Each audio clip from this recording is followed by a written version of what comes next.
Alors, scientificité et psychanalyse, à cette question, je me suis heurtée dès mes études universitaires. Ce qui m'avait marqué à l'université, en tout cas celle dans laquelle j'ai fait mes études, c'était que la psychanalyse apparaissait bien nébuleuse. On nous parlait d'écoute flottante, d'interprétation du matériel inconscient, du transfert, du contre-transfert, mais concrètement, qu'est-ce que devait faire le psychanalyste? Comment écouter? À quel moment intervenir? À quel moment le patient pouvait passer sur le divan? Qu'est-ce qu'il en était de la fin de la psychanalyse, de l'efficacité de la psychanalyse? Je ne me souviens pas que ces questions-là aient été abordées. Donc face au flou, de ce qui m'apparaissait en tout cas flou par rapport à la méthode psychanalytique, je me suis rabattue pour la suite de mes études vers la psychologie quantitative. Alors, à l'inverse, j'ai trouvé une approche qui cherchait à appliquer des modèles scientifiques, en tout cas dans les sciences exactes, et j'ai découvert les tests psychométriques et tout un tas d'autres protocoles rigides. Pour ma thèse doctorale, donc j'ai mené beaucoup d'entretiens, j'ai transformé toutes les paroles en chiffres, tous les chiffres en statistiques très pointues. Et finalement, au bout du compte, on n'a rien appris sur mon sujet d'étude. Donc, nouvelle déception universitaire, premier problème épistémologique. Et je me souviens que lors de ma soutenance de thèse, la présidente. Il faut peut-être prendre l'autre micro, c'est mieux. Merci. La présidente du jury m'avait dit, mais en fait, qui sont ces personnes que vous avez rencontrées? Et donc j'entends aujourd'hui, qu'en est-il de leur subjectivité? À ce moment-là, j'avais déjà moi-même frappé à la porte d'un psychanalyste depuis quelques mois et j'avais du pain sur la planche pour construire la mienne de subjectivité et arrêter de me cacher derrière des protocoles en béton armé pour ne pas avoir à approcher mon désir inconscient. Je m'arrête ici pour les anecdotes personnelles qui paraissent probablement peu rigoureuses d'un point de vue scientifique, mais qui m'ont permis, mine de rien, d'introduire le fait majeur selon lequel, pour pouvoir étudier scientifiquement la psychanalyse, il convient d'abord de faire soi-même l'expérience du divan et d'en mesurer pour soi-même les effets sur soi, sur son rapport aux autres, sur son rapport au monde. Apparu au XIe siècle, le mot science dérive du latin scientia, connaissance, savoir théorique, science, qui dérive lui-même de science scientis, savoir, avoir une connaissance scientifique. Donc la science désigne la somme de connaissances qu'un individu possède ou peut acquérir par l'étude, la réflexion ou l'expérience. En science, il existe plusieurs modèles qu'Alan Francis Chalmers, qui est historien des sciences, épistémologue et physicien à l'origine, explicite et critique dans un ouvrage qui s'appelle « Qu'est-ce que la science ?» Je vais vous présenter les deux modèles principaux que sont l'inductivisme et le falsificationnisme. Rapidement. L'inductivisme désigne le modèle selon lequel le savoir scientifique s'acquiert par l'observation et par l'expérience. Donc le chercheur, au moyen de ses sens, va accumuler des preuves empiriques qui vont lui permettre d'établir des théories générales, qu'on appelle aussi des énoncés universels. À l'inverse, dans le falsificationnisme, la théorie est d'abord spéculative, elle précède l'observation, elle est en fait une réponse aux difficultés qui ont été soulevées par les théories précédentes, et c'est que dans un second temps qu'elle se confronte à l'observation et à l'expérience. Chalmers présente tout un tas d'autres modèles scientifiques, donc je vais passer toute cette partie-là pour en venir à ses conclusions. Je passe cette partie parce que finalement ce sont des modèles qui s'appliquent principalement à la physique et qui donc ne vont pas nous aider tellement à avancer par rapport à notre sujet. Mais ses conclusions, donc aux physiciens. Il me semble, je cite, maintenant que la question qui constitue le titre de ce livre, donc je rappelle qu'est-ce que la science, est à la fois trompeuse et présomptueuse. Elle présuppose l'existence d'une catégorie unique, la science, et amène à penser que les différents domaines du savoir, la physique, la biologie, l'histoire, la sociologie, etc., n'ont d'autre alternative que de se situer soit à l'intérieur, soit à l'extérieur de cette catégorie. Or, il n'y a pas de catégorie générale science, ni un concept de vérité dont la quête serait le but de la science. Chaque domaine du savoir doit être jugé selon ses propres mérites, en s'interrogeant sur ses buts et en se demandant à quel point il les atteint. Donc à partir de cette conclusion, le physicien regrette que certains domaines d'études soient rejetés au nom de la science, ou à l'inverse, et il prend l'exemple là de la psychologie behavioriste, qu'à l'inverse, donc, à partir de ce que Chalmers nomme une idéologie de la science, la psychologie behavioriste vient à traiter les hommes comme des machines.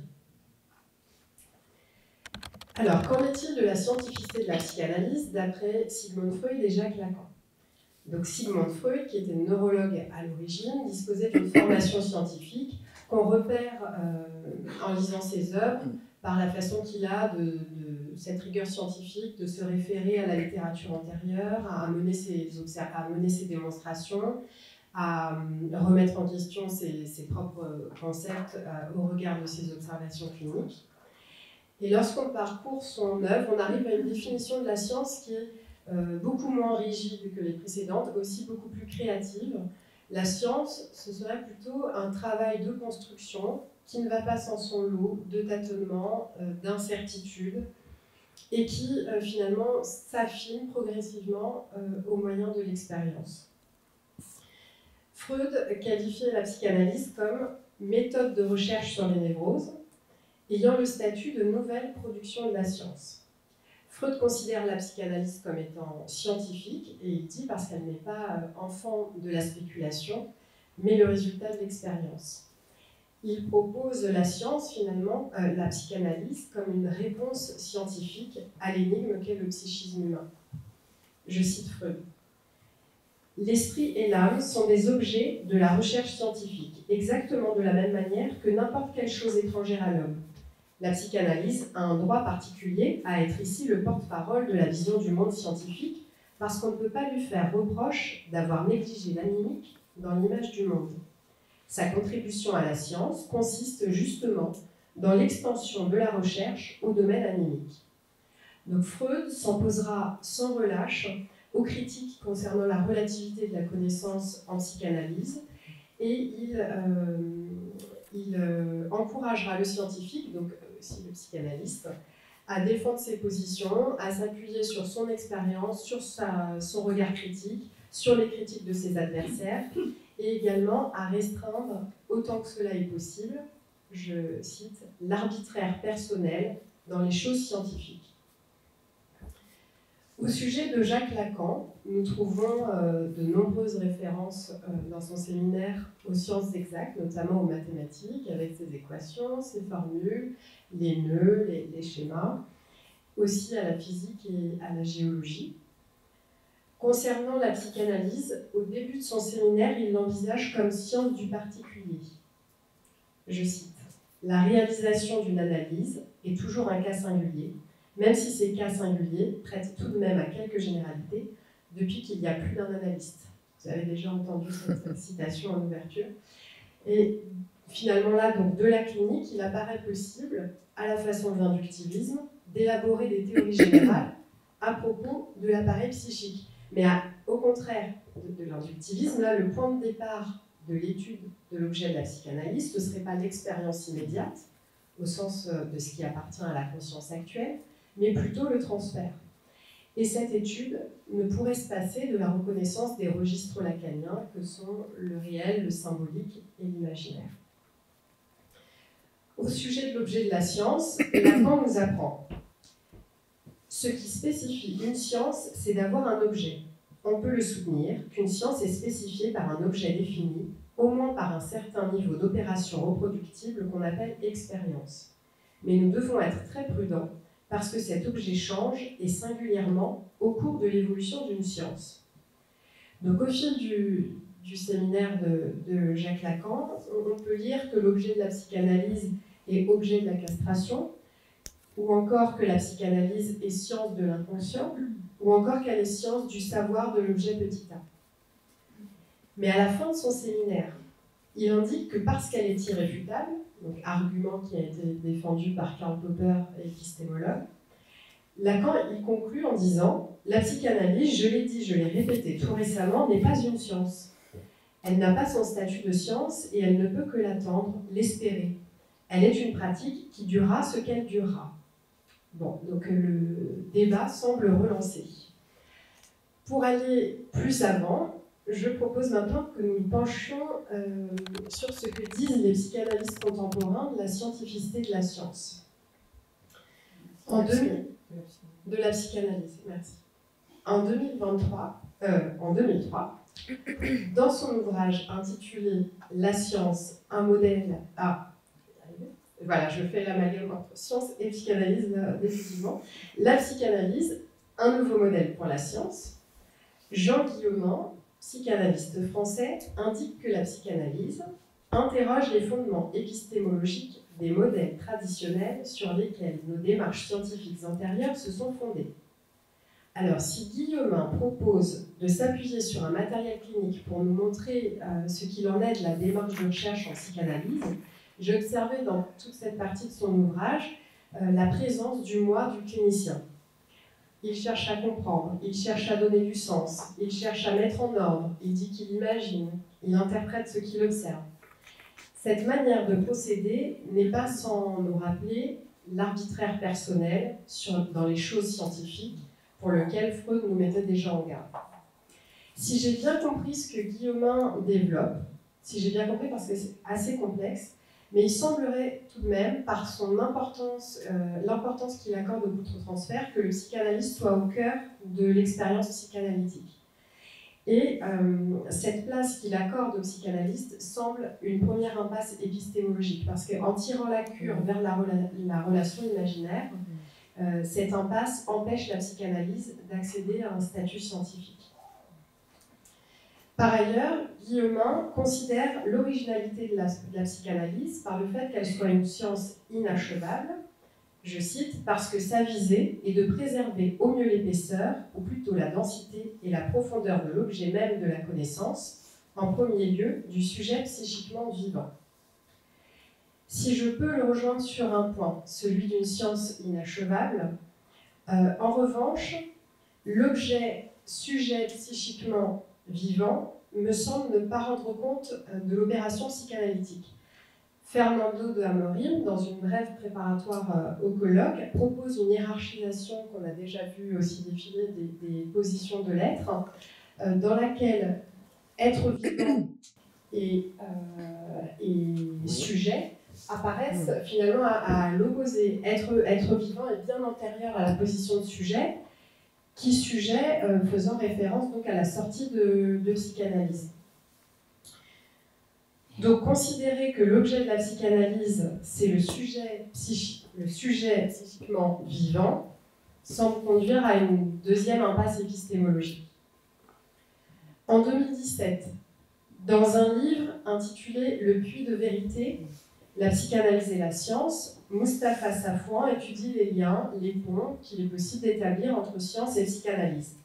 Bon, là, le parti pris est dans le titre. La psychanalyse et la science, l'une à côté de l'autre, il n'est pas question de psychanalyse scientifique. En 2020, psychanalystes et physiciens se sont rassemblés dans un ouvrage intitulé « Réel de la science, réel de la psychanalyse ». Là encore, nous remarquons le choix du titre qui disjoint, pas comme mes lapsus, donc, science et psychanalyse. Et pour cela, nous trouvons de nouveau l'argument d'irréfutabilité, dont j'ai déjà parlé, mais un autre argument qui oppose la science comme représentation imaginaire du réel et la psychanalyse comme interprétation du réel de la subjectivité.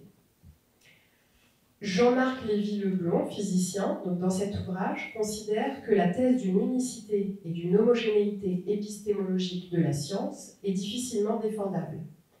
Chaque science disposant de ses propres méthodes, de ses propres procédures expérimentales, il conviendrait plutôt de parler des sciences plutôt que de la science, donc il laisse ouverte la question de la scientificité de la psychanalyse. Plus récemment, une conférence de Paul-Laurent Assoun, co-organisée par l'Université Sorbonne Paris-Nord, intitulée « La science à l'épreuve de l'inconscient », ne nous a rien appris de plus sur le sujet. Le psychanalyste a repris les textes de Freud pour montrer les arguments en faveur de la scientificité de la psychanalyse. Donc j'ai regretté qu'il n'y ait pas de nouvelles propositions ou d'avancées au regard de la clinique contemporaine. En revanche, Amorim, en 2018-2019, a proposé un séminaire qui s'intitulait « La psychanalyse fait-elle partie du champ de la science ?» Et dans ce séminaire, il propose la mise en place d'un dispositif pour rendre la psychanalyse scientifique. Ce dispositif implique 4 conditions, je cite. Donc, première condition, l'être qui rencontre le clinicien souffre et il est d'accord de respecter la règle fondamentale. Deuxième condition, que le clinicien soit habilité à conduire des cures et qu'il désire écouter la souffrance de l'être.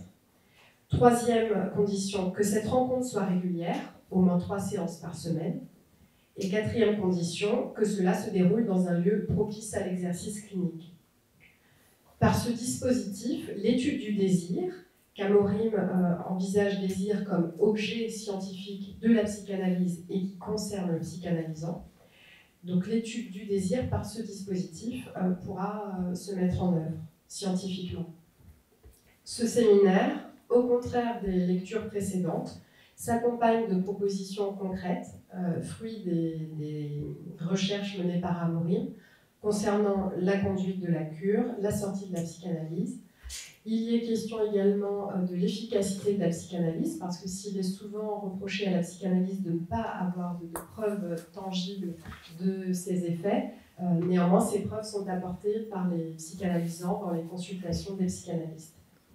Là encore, finalement, la question est d'ordre épistémologique.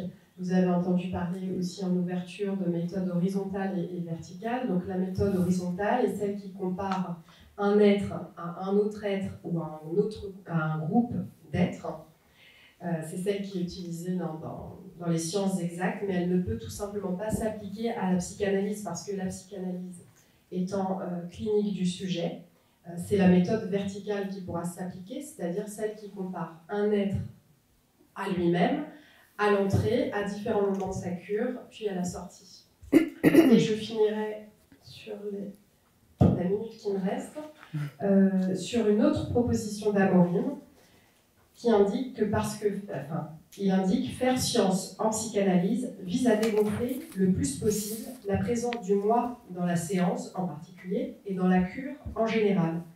Donc la proposition, c'est que le psychanalyste reste intime de son désir en acceptant de rester sur le divan durant toute sa carrière clinique et il en va de sa responsabilité éthique.